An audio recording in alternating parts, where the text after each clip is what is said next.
అదే విధంగా 5వ తరగతిలో సీటు సాధించలేదు, తల్లిదండ్రులు ఎవ్వరు కూడా దాని గురించి వరి అవ్వాల్సిన పని లేదు. ఇప్పుడు కొన్ని ఉంటుందండి, కొన్ని మోడరైజేషన్ తీసుకొచ్చారు. ఇందులో ఏంటంటే 5వ తరగతిలో మిస్ అయినటువంటి విద్యార్థులు మళ్ళీ 8వ తరగతిలో కొన్ని ఖాళీ సీట్లు ఉంటాయి అన్నమాట. ఒక 10 సీట్లు 8 సీట్లు అట్లా ఉంటాయి ప్రతి జిల్లాకు కూడా. మరలా వాళ్ళు అప్పుడు అప్లై చేసుకొని అందులో ఇంకొకసారి సమ్మల్ ఎంట్రన్స్ ఎగ్జామ్ 8వ తరగతి చదువుతున్నప్పుడు ఉంటుంది. ఫిఫ్త్ లో మిస్ అయితే ఎయిత్ లో మిస్ అయితే ఇంకా ఉండదు అంటారు.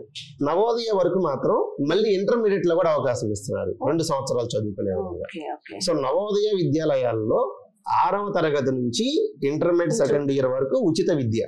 సో 6వ తరగతిలో మిస్ అయిన విద్యార్థులు 8వ తరగతిలో ఖాళీ సీట్లకు రాయొచ్చు.